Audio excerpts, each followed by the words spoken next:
Welcome to the Wisepreneurs Podcast. I'm Nigel Rollins. This is the podcast for experienced, independent professionals building a sustainable practice on what they already know. You want to work independently, but independence requires consistent revenue, visible expertise, and a practice that sustains rather than exhausts. Most people get stuck in that gap. They want out, but haven't built the practice yet. As John Younger says in one of our earlier episodes, you can't sell knowledge anymore, but you can sell wisdom. We explore how decades of professional judgment, smart use of technology, and the right partnerships create real competitive advantages for professionals working on their own terms. Let's begin.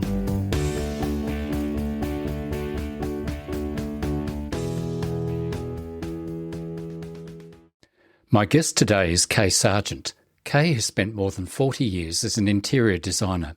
She leads neuroinclusive design at the global firm HOK and wrote a book called Designing Neuroinclusive Workplaces. What makes Kay a wisepreneur is the depth she brings. She can look at a space and tell you how a person will feel and function in it. AI cannot do that. Wherever you work, the space around you shapes how well you think. And the right space depends on what the work needs right now.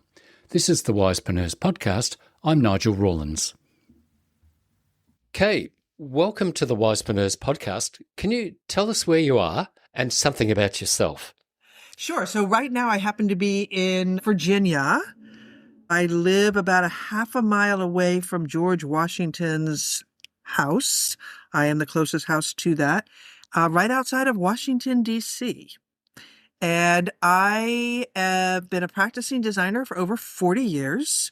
A few of those I spent working for Lend-Lease. So I've been to Australia a few times, and I am the mother of 5 children. I have 3. Are they all grown up now? They are. Do they ever really grow up 100%? Like, does that really happen? They're all in their 20s and 30s. Oh, they're young. But, usually when the phone rings, I know that there's some issue or some great news that they want to share. Like I always hope for it's the great news, right? But yeah, yes, they are. No, mine all headed off and I've got to track them down. And I don't often see them so much anymore. So I've got to chase them down. Well, maybe that's a good thing, right? That they're independent enough that they're not calling you all the time. So there you go. Oh, no, they don't. No. Well, my son up in Queensland said, look, don't call me during the week. I'm too busy and I'm tired. Find me a time on the weekend. I'm thinking, oh, right. So, Kate, you've had a long career in interior design.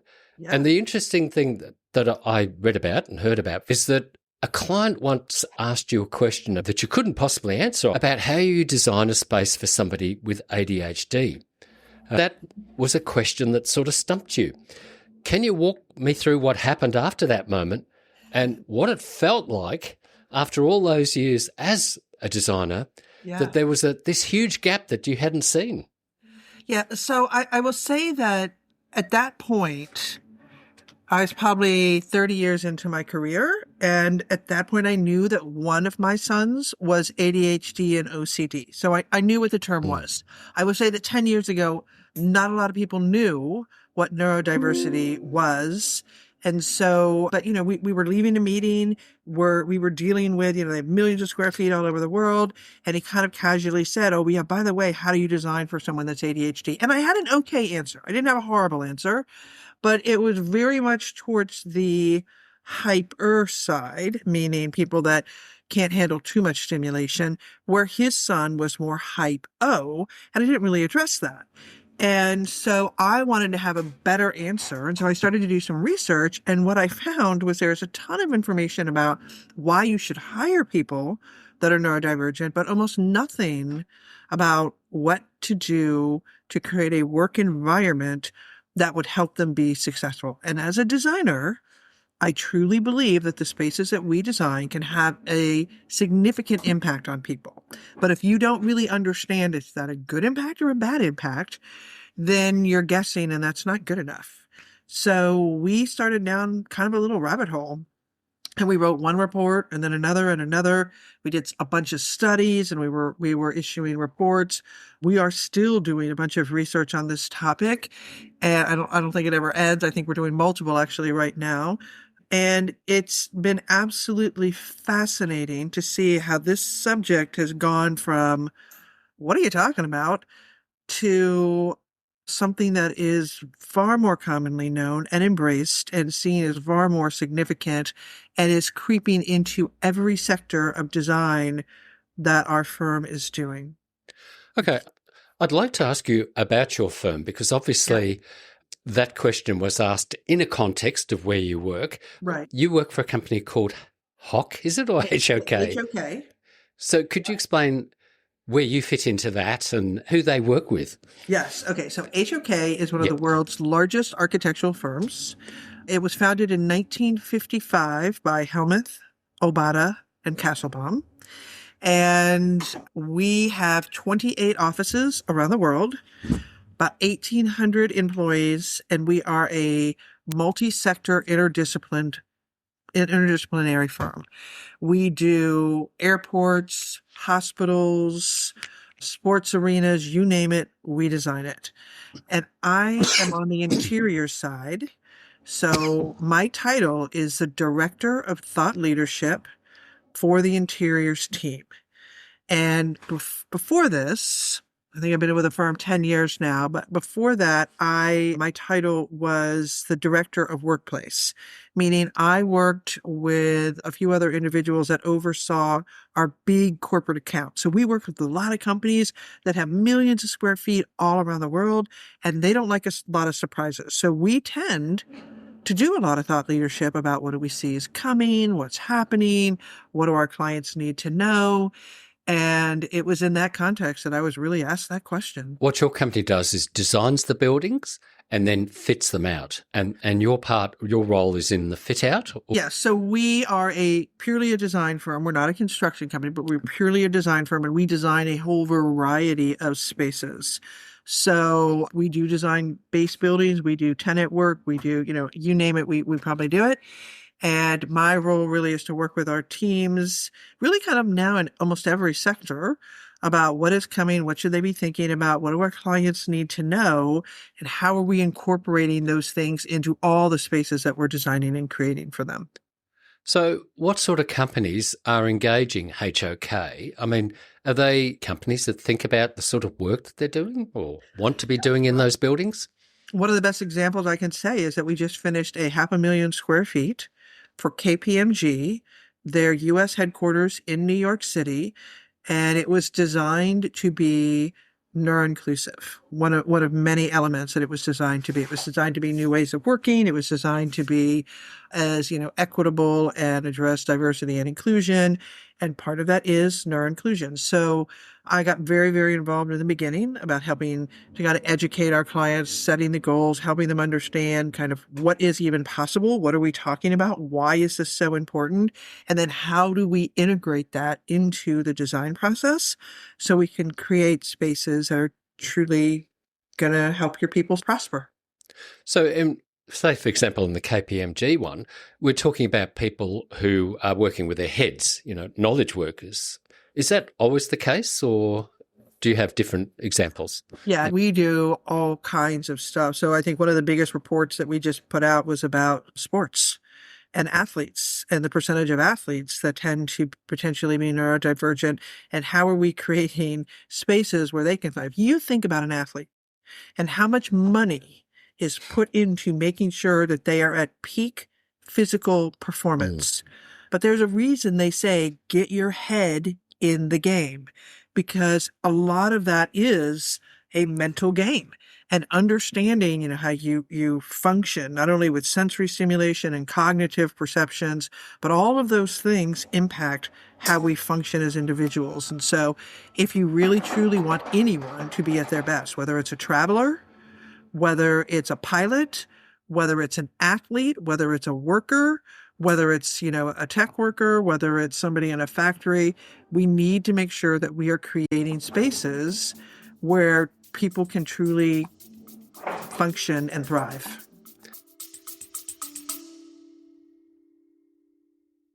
Just a quick pause.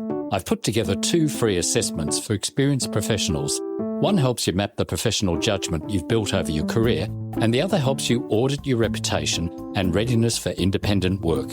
Both are found at wisepreneurs.com.au/free-assessments. Now back to the conversation.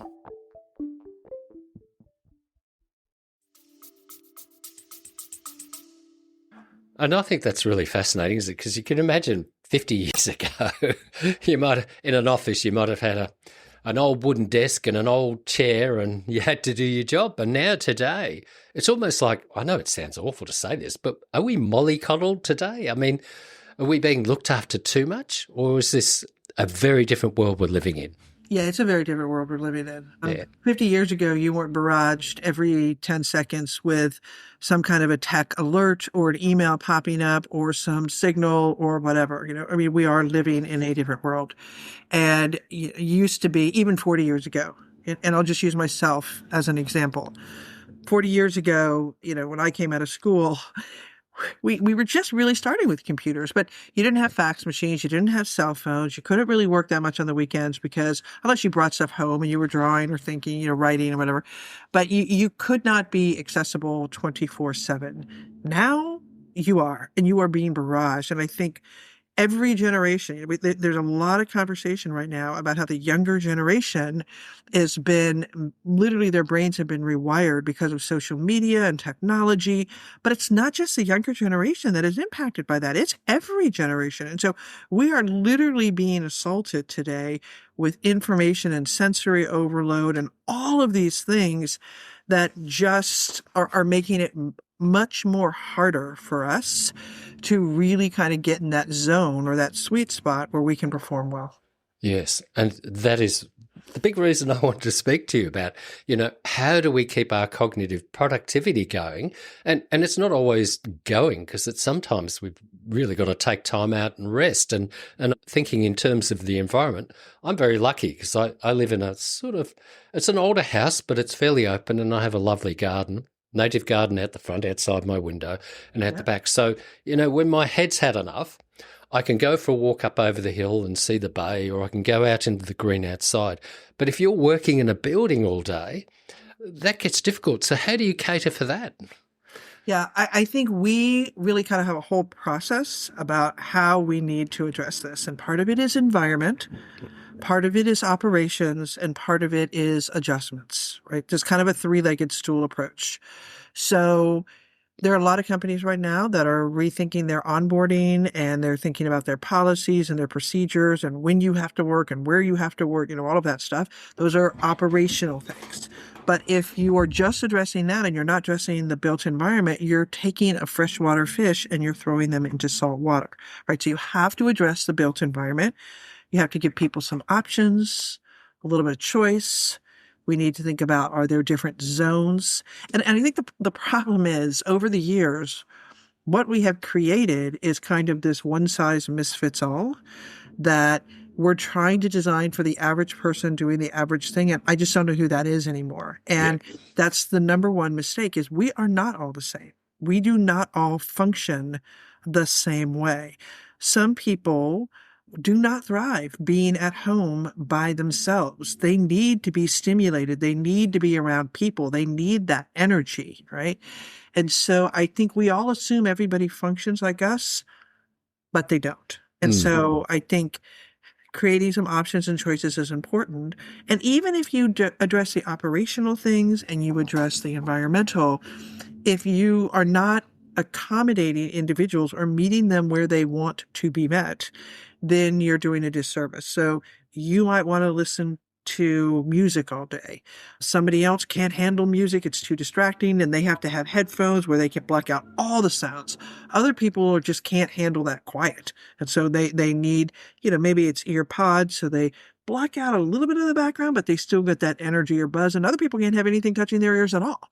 So we have to kind of create environments and situations where people can adjust and be in an environment where they can thrive and have the operational things that really support how they need to function. Now, that's really important, because we should probably explain what we mean by the built environment. But a built environment, or a place where you're working, is, that's only part of it, isn't it? It's where you're going to park yourself in many ways. But it depends how that organisation's set up and managed. I don't know if I can use the word scaffolding or environmental scaffolding, but there's a whole lot of environmental scaffolding when you're working in an organisation. There's all their policies, how they market, their HR or personnel or talent management. And there's also the environment that they work in, which is what I wanted to talk to you about. So you can have a beautiful environment, but if the culture is negative, it's going to destroy it. So I think you have 6 modalities of how people work. Yeah. Could we talk about those? Sure. So in all of the research, we've done a ton of research over the years, going way back, about workplace. That's actually really kind of my area of expertise. And over all of that research, what we found is that when you come to an office or when you're working, home, there's one of 6 things that you're typically doing, okay? We call them the 6 modalities of work. You are either, number 1, deep, concentrative, focused work. Your head is really buried, you're really focusing, you're in that zone. The second is contemplation. Now, a lot of people think that that's the same thing, but it's not. It's almost the opposite. It's where you're freeing your mind up and you just need a reset. When you go for a walk over the hill and look at it's just like you're allowing yourself just to free think and to let things process and to reset and to refresh. Okay. And that is a very important element that, quite frankly, when we're zooming from one call to another, we don't have a lot of. And that's part of why we're getting so burnt out. Okay. The third modality is kind of that communal processing thing. So I might be writing an email or doing something that doesn't take deep, concentrated thought. It's kind of an easy thing for me to do. And I might be doing that in a group setting with other people. And occasionally I'm interacting with somebody. So I'm kind of doing alone work, but together with other individuals. Right? The fourth is creation, right? Like you're ideating, you're thinking, like, what about this? And what about that? You can do that in a group, et cetera. The fifth is congregating. You're meeting, you're gathering, you're sharing information, but like a team of people is kind of coming together. And the sixth is convivial, or socializing. And that's an important element. You may not do that as much as some of the others, but it is an important element. Mm-hmm. And so what we say is that in any viable workplace, you want to have a little bit of each one of those. But depending on your industry, so for instance, if you're an ad agency, you might have a lot more create space than you have heads down concentrate. If you're a law firm, or doing accounting, you might have a lot more of that concentrate, and you may not have a lot of the create space, right? So it has to be tailored to your industry and the work styles of your people. And then you want to be able to have spaces that are hyper and hypo. Okay, so just as an example, let's take that concentrate. For someone that is hypersensitive, they get overwhelmed by too much stimulation. They might need spaces that are more quiet, more visual controls, more acoustic controls, more distance. To focus or concentrate, you might want to go into a quiet area or a pod or a room or a space that you can be by yourself and kind of block everything else out. But if you're hyposensitive, meaning you actually need additional stimulation, you need to move, fidget, stand, you need to interact with things, right? You need to be active.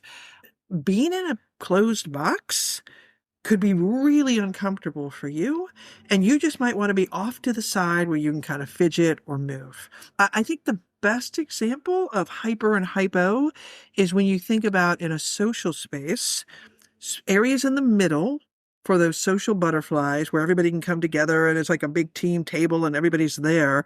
But then you kind of always have those people off to the side, the wallflowers, that want to be there, but maybe just need a little bit more distance or a little bit more control. And so they're going to sit off to the side, maybe on the perimeter, a little bit more, separated from the pack so that they can kind of process as they need to, right? And so we want to have all 6 modalities to the right degree that is needed for the work, and then hyper and hypo versions. I think that's really important. I was just thinking about the independent professionals who are working from home, who've made that decision. They need to gather some sort of sensory intelligence about themselves and then sort of make these choices about how they're going to work themselves at home. This is, to me, it's really important. Yeah, I will tell you that I think our sensory intelligence is 0. Yeah. I think that we as humans have put up with so many bad situations for so long that we have just tried to block it out. We are getting overwhelmed with 11 million bits of sensory information every second, and we can't process that. And so I'll just give you an example again of myself. In my house, I have several different areas. I can sit at the dining room table. I can sit at the kitchen table. I can sit in the sunroom. I can sit in a room that is set up as an office. I have a desk in there. I have a couch. There are multiple different places that I can work. And one of the things I think when people went home and started working from home, the common advice was find a spot, set it up perfectly, and that should be your spot, right? And that might work for some people. But I wouldn't tell somebody to sit in one spot all day in an office, let alone in their house. And so I'm a floater. Like I kind of go to different spaces depending on if I need a break, if what I'm doing. Like if I'm writing, I'm at a desk. Okay. But if I'm reading, I might be over in a lounge chair in the sunroom with beautiful light, et cetera. I actually find myself sitting in the worst spot that as a designer, I would say, don't ever sit like a round table with a hard chair, whatever. But I choose to sit here often because it's kind of central. It's near my tea. It's by a big window. I can see what's going on. It's got great light. It's got easy access to power, like all the things that you don't necessarily think about. And so, yes, we have to think about our cognitive and our sensory needs. But most people are really not in touch with what those are. And when you give people options and choices, usually over time, pretty quickly, they will start to navigate to the spot that meets their needs and helps them feel psychologically safe, emotionally safe, like meets their requirements. And it might surprise them where they actually end up sitting. I think that's a really interesting one. I've got this. People are going to think I'm mad when I say this, but I like to sit on the floor. I don't think I'd be. I think that people look at me weird.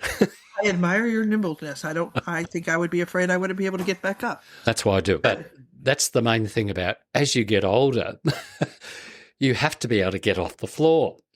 And the way to do that, and it's all part of the movement stuff I'm very much thinking about nowadays, is got a lot to do with the next question, I think, in terms of intelligence.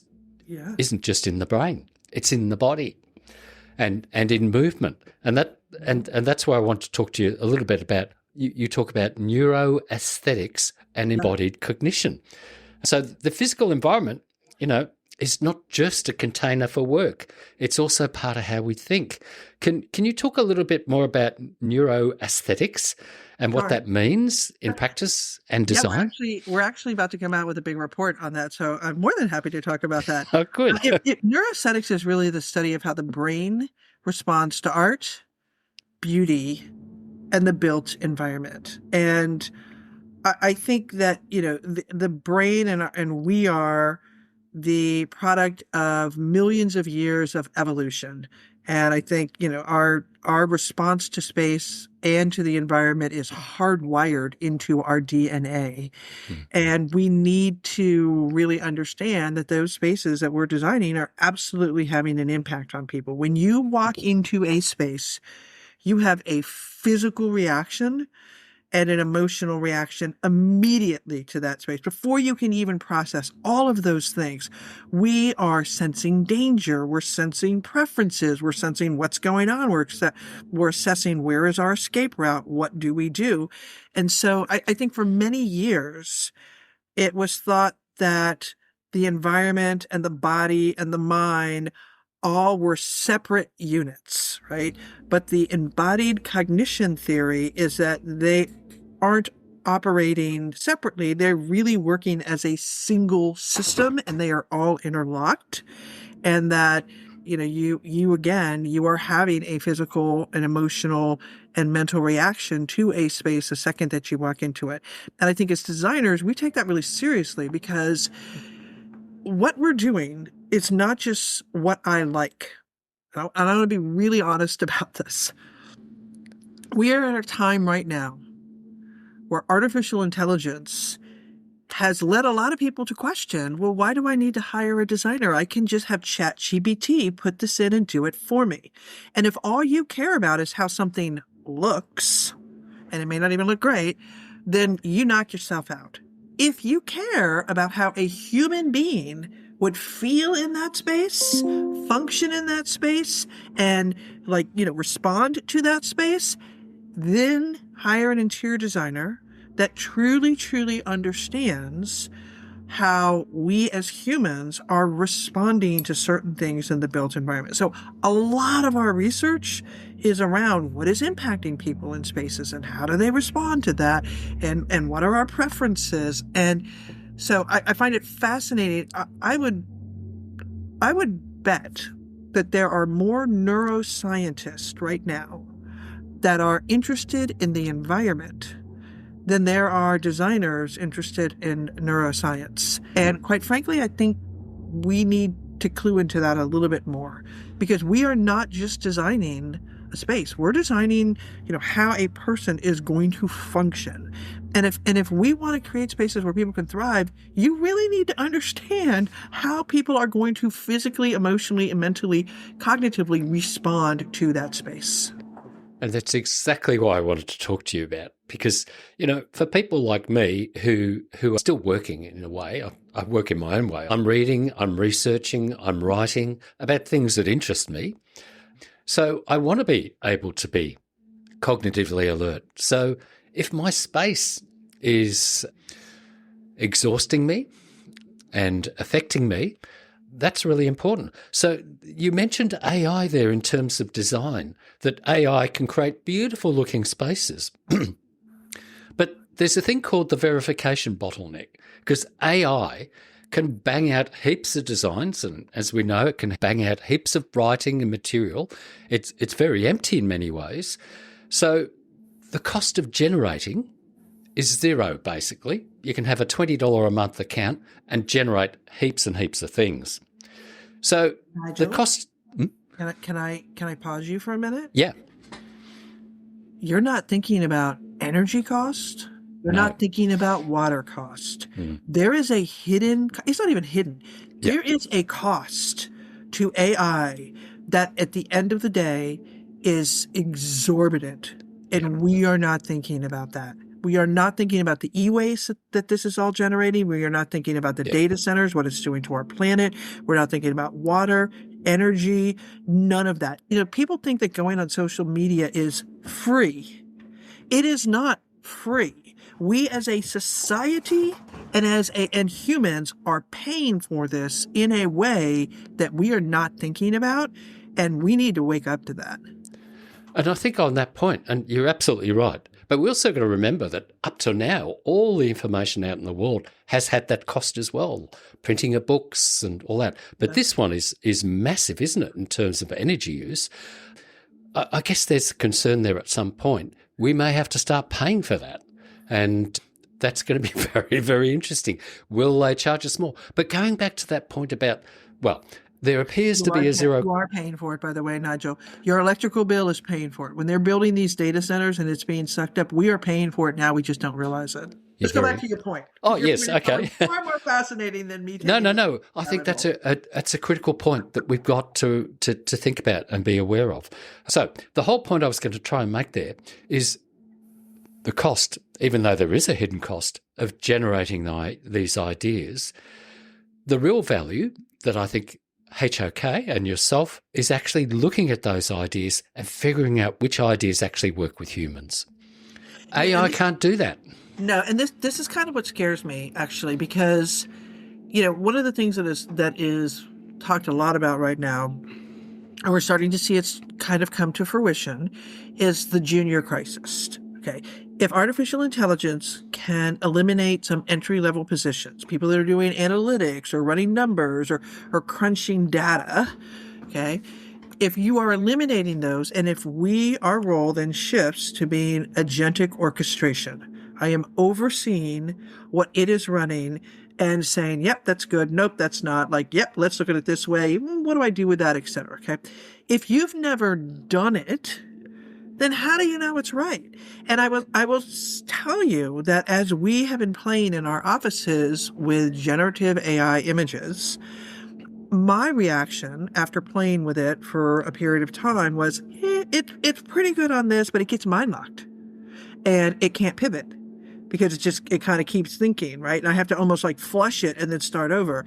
Or it's really bad with the lighting, or it's not really good with flooring, or none of these spaces acoustically would make a person feel comfortable in it, right? But then some of the more junior designers who don't have that same, 40 years of critically thinking about these things and maybe getting them wrong and learning, etc., are like, oh my God, this looks great. And it's like, yeah, but is it really great? Like, look at the lighting. And they're like, oh yeah, you're right. That lighting isn't really, or look at, and there's no everything's a hard surface. Like the acoustics in this space would be bad, etc. So again, if all you care about is whether it looks pretty, knock yourself out. If you care about how it functions, then you better get somebody who understands that and can really make sure that you're creating a space where people can thrive. And you said something that is very, very important there, that those young designers coming through, or anyone in a company that's coming through to get this sort of experience that you've got now, you learn from other people, you learn from mistakes, and we call it pattern matching. And as we get older, it's crystallized intelligence. It's all of the interactions, including our families and the life we live, actually gives us that ability to decide or make a judgment on that. Whereas the younger ones coming through, they might not be coming through. That your perspective becomes incredibly valuable because it's not there elsewhere. Yeah, and if you take the bottom rungs of a ladder away, how do you get to the middle? And is the middle now the new bottom? But it just doesn't come with the same intelligence, right? So, you can look at financial analysts, you can look at real estate analysts who are going around and assessing buildings, and they're teaching themselves to find things and to see things that if they're not doing that, you don't understand it at the same level. And that is the point. If you're not doing it, you're starting to lose it. So, even if you're highly experienced and you start using AI, you're starting to give away that depth, where you can say, oh, that doesn't look right. Right. I mean, you go to school to learn information. How you apply it, that's knowledge. And wisdom is having a really good understanding of, okay, I understand that, and I can question it, and I can like challenge it back. If you're getting stuff out of artificial intelligence, I don't think I have ever gotten something that I haven't said, really? I don't know about that, right? And questioned it or kind of challenged it to do something. If you're just straight taking it as it is, then you're kind of getting slop. Yep. And that's what's happening. I use AI all day, but I have been reading for many years, and I feed those notes in and I get it to help me. And then I have to beat it up because it says things. I'm thinking, that doesn't make sense. That doesn't relate to this. How does this do? And a silly, small article that I write can take me all day because I'm bashing this thing, but it's saying what I want. But that's what worries me, is that there's a lot of people who can't do it. Right. And I use it very strategically right now. I use it for, I will write, and then I might put it in to say, okay, consolidate this into 500 words and correct any typos or grammatical errors, and maybe fact check a few things or whatever, make it sound a little bit more sophisticated or make it sound a little bit more like me, etc. But I will say there's been some real life experiences that I think have haunted me and made me a little bit more skeptical. So just as an example, I heard somebody say once that ChatGPT will give you an answer 100% of the time. It will never be 100% correct. And I was like, oh, okay, well, it's getting better, right? But about a year ago, I was in Kansas City doing a book launch event. We literally just wrote a book on designing neuroinclusive workplaces, right? And so I was at one of the events in the morning, and this young gentleman comes up to me and he says, oh, I read your book last night. And I said, really? You read the whole thing last night? Like that's pretty impressive. My own kids haven't even read the book and they're in it. Like, okay. And he goes, well, I didn't really read it. I had ChatGPT give me like the cliff notes of the book. And I'm like, what? Like it can do that? Really? And I was kind of fascinated by that. And so he showed me the cliff notes and it was like, huh. And he goes, I can ask it anything about your book and it will tell me. And I go, really? He goes, yeah.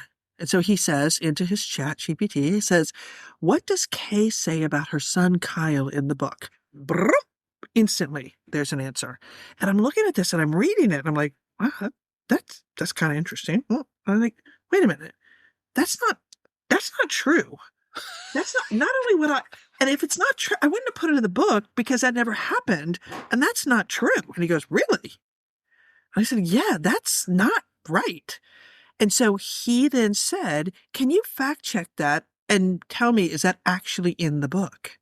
And it comes back, well, it's not a direct quote from the book, but it's like something she might say.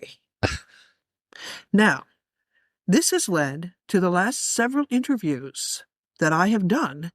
People ask me about a quote that I have made that I have never said, ever. And it's taken 2 quotes and kind of meshed them together, but it is now out there in the AI universe multiple times. And if I Google myself and ask, what would I say about something, that misquote comes up. Wow. That is scary, isn't it? It is scary because it's not true. Plus, putting your book in and then querying it, how does he know what questions to ask it? Right. Yeah. Who knows? I don't know. I just find the whole thing very fascinating. And it's getting better. You have to have a little bit of skepticism to it, right? You have to be able to challenge things and you have to double check things. And, I think now I don't think I ever have a prompt without saying factual somewhere in there just to make sure that it's not just making something up. Yeah. And that's where I find myself at the moment about neuroscience and cognitive science. It's buzzing around my head and I have to grab onto something to make it make sense. So I'm very careful what I write about it.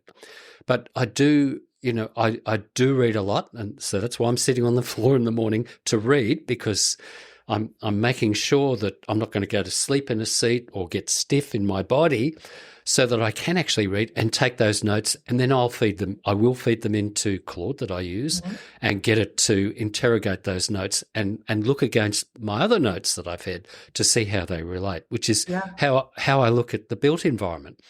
So there's another one thing I wanted to ask you about. Sure. Is when a professional does leave an organisation and the environment that was created, your research on sensory processing, spatial sequencing, and neuroaesthetics provides a foundation for maybe how they can look at how they work in their home. And I was going to talk about the pureing. You've got I think you've got a lot of words that you use that are interesting, and I struggle with those sorts of things. How can I come up with a really good word to explain something? But you have something called the pureing problem. So neuroinclusive design, and really, I was wondering, for a specialist, say somebody like you who decides, okay, I'm not going to work in the corporate anymore, I'm going to work from home. How do they set that home up? You mentioned you had a whole lot of areas that you use. Right, yeah. But there are some consultants out there who, believe it or not, turn over an awful lot of money because of their expertise. They've given up the scaffolding that they have in a big organisation to work at home. And I talk about the Neo Shamrock organisation. It's something Charles Handy talked about 30 or 40 years ago. Yeah. And you've got this sovereign ability in yourself, your specialist area. Then there are some things that you could do, but it would take you a lot of time to learn, so it's best to get somebody to help you do those.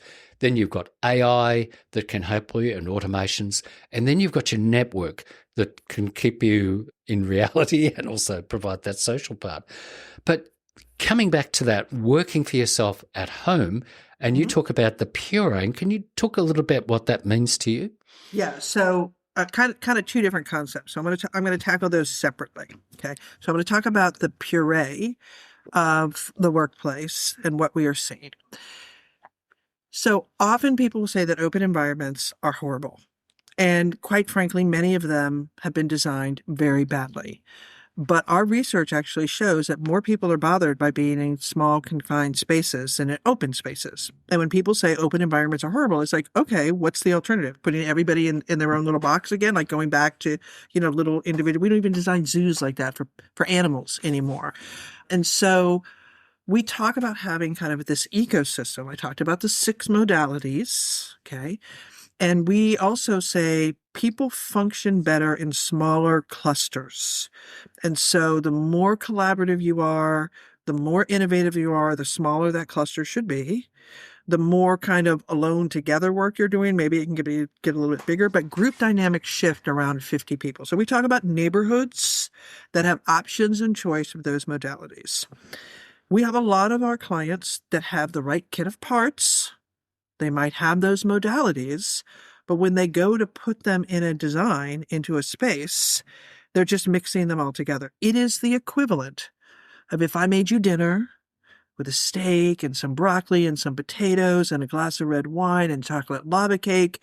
But before I gave it to you to eat, I dumped it into a blender, hit puree, mixed it all up, and poured it into the glass. It is the exact same thing that I was just about to give you, but it's all mixed together.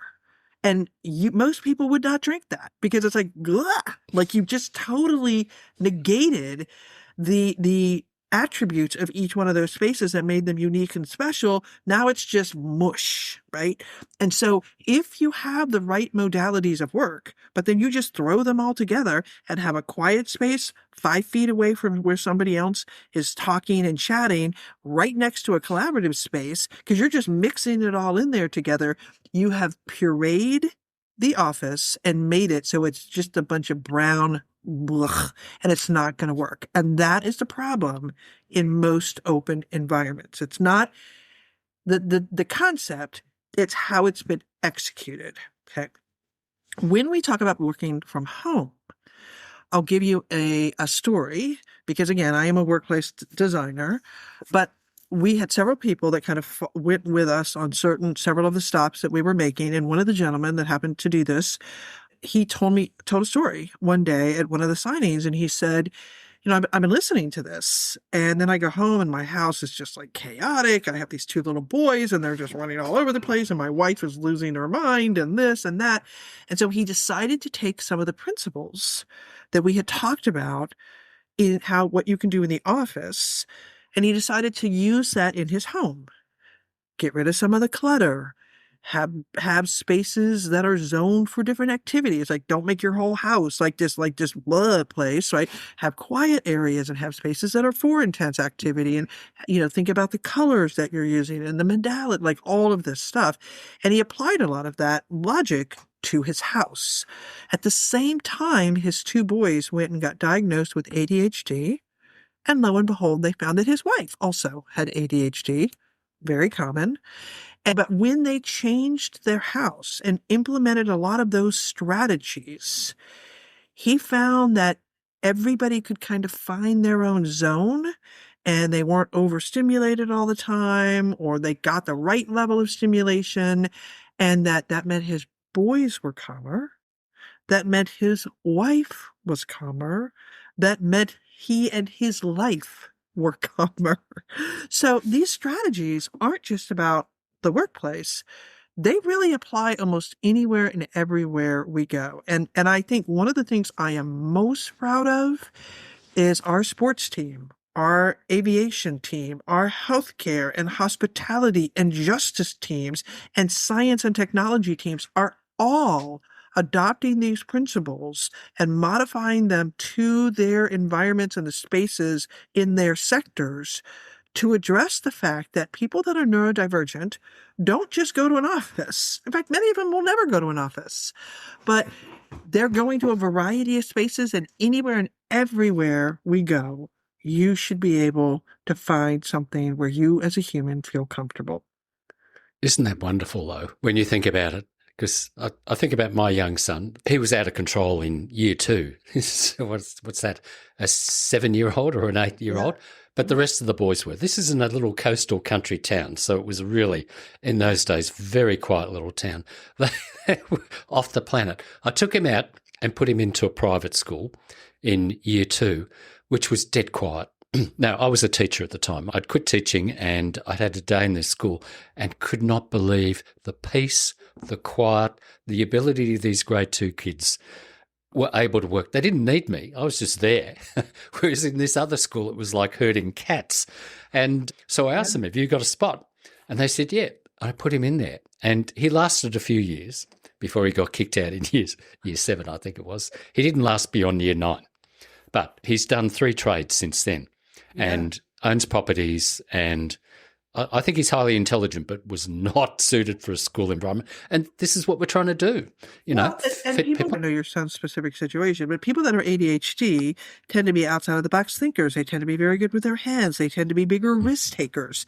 They tend to think more quickly on their feet. They tend, to function differently and have a different skill set. People that are autistic tend to be able to find, complex data or sets in complex data sets, and they find those patterns, and, they might have more empathy. They might have a stronger sense of justice. I mean, there's a whole variety. People that are dyslexic who may not be great with the written word, but they might be amazing with spatial recognition. And so there's this whole notion that there's probably a lot of people that are designers and architects, like myself, who are dyslexic because we think in space and we think in shapes and forms and have this high capacity for, imagination and creativity.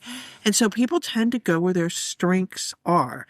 And the question is our school system set up for the different way that people learn, the different way that people process things, and to be able to set them up to leverage their strengths so that they can really kind of channel them in the right directions.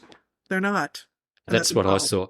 And it didn't suit me either. I mean, I ended up as a vice principal or an assistant principal, and I couldn't stand it anymore. But I was a bit different, I think, when I was teaching, because I'd look at the kids I was trying to, keep busy, and they'd look at me and I'd look at them, and I'm thinking, these kids are bored out of their brain. So we'd go outside and I'd get another male teacher, and we would play a game called Poison Ball, and we would throw a ball very heavily at them. If it hit them, they were out. If they caught it, they came and joined us.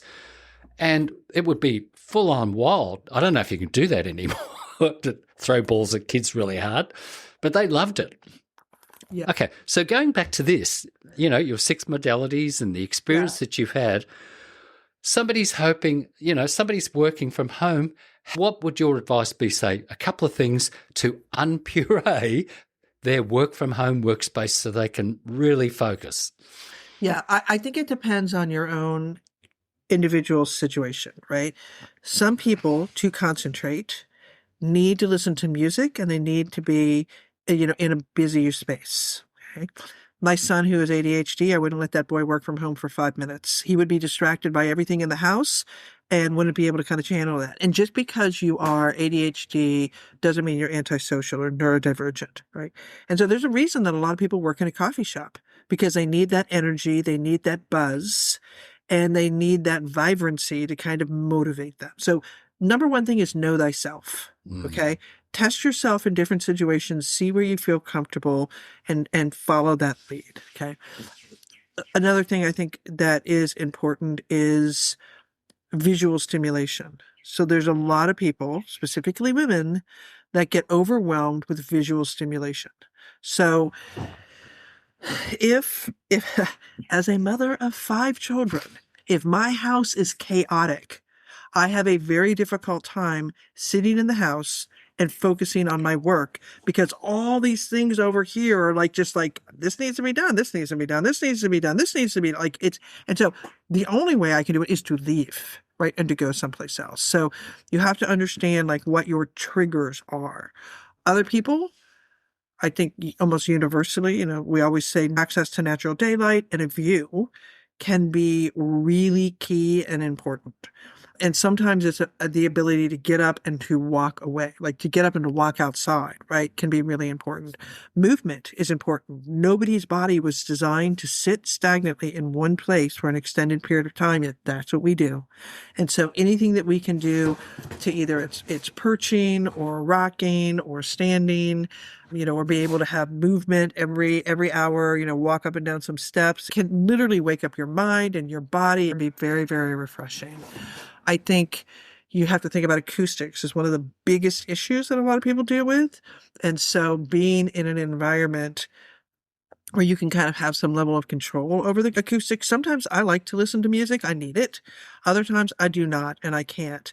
There are times that I'm sitting here terrified that I'm on a really important call and a delivery man is going to walk up and ring my doorbell and start banging on my door and not leave until like in an office, you usually don't have that challenge. Somebody else can go and get the door, whatever. So I think it's about really understanding yourself and knowing yourself and setting yourself up in an environment where that meets your specific needs.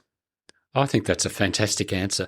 My wife questioned why I wanted to talk to you about space and design and working and things like that. And I'm explaining it is so important nowadays that you've got to look after your mental capacity and your ability to do work, not all day. I mean, it's not a coincidence that we have the highest rate of burnout during COVID when people were working from home. And I think a lot of that also was people were multitasking. They were sitting on Zoom calls all day. And very rarely were people just sitting there like just 100% focused on that Zoom call, right? They're doing 3 or 4 other things at once and they're burning themselves out. And I think, we sometimes need to take breaks. And when I'm at the office, there are chance encounters. There are discussions that not only help me kind of reset or refresh. It helps time go faster. It helps me connect with those people on a different level. It jars things that I wouldn't have even thought of otherwise. I mean, I think it's interesting that during COVID, what people said is, it was Microsoft that did a study of 60,000 people, because some people were saying, I feel more connected to my colleagues than I've ever felt. And others were like, yeah, I feel totally disconnected.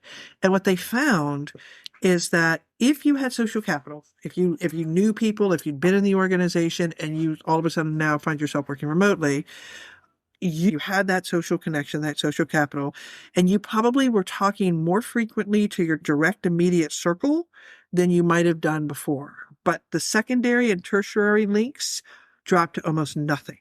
And so what happened is we started to get silos where it's like, yeah, I might talk to you 20 times a day, but that other person who might give me a fresh idea or a fresh perspective, I don't even know they exist.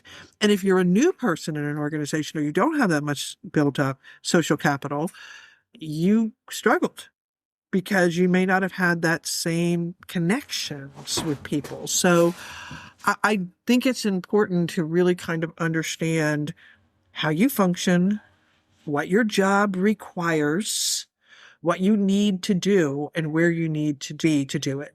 That's my biggest worry now is where in our state of Victoria, they're legislating to work from home 2 days a week. And people don't really want to go into the workplace, and they're going to miss all that learning, the apprenticeship of seeing how somebody else does something. And just purely a visual Zoom type call is they're not going to learn a lot. Yeah. It's the way the world's changing, I suppose. Okay, we've actually been talking for about 50 minutes now. Is there something else you would like to say or mention? We could talk for hours about all of that last question. I could talk. I'm like thinking, okay, I could answer that question. Like go down this whole nother rabbit hole about that. But look, I think we're at a point now where things are changing so quickly.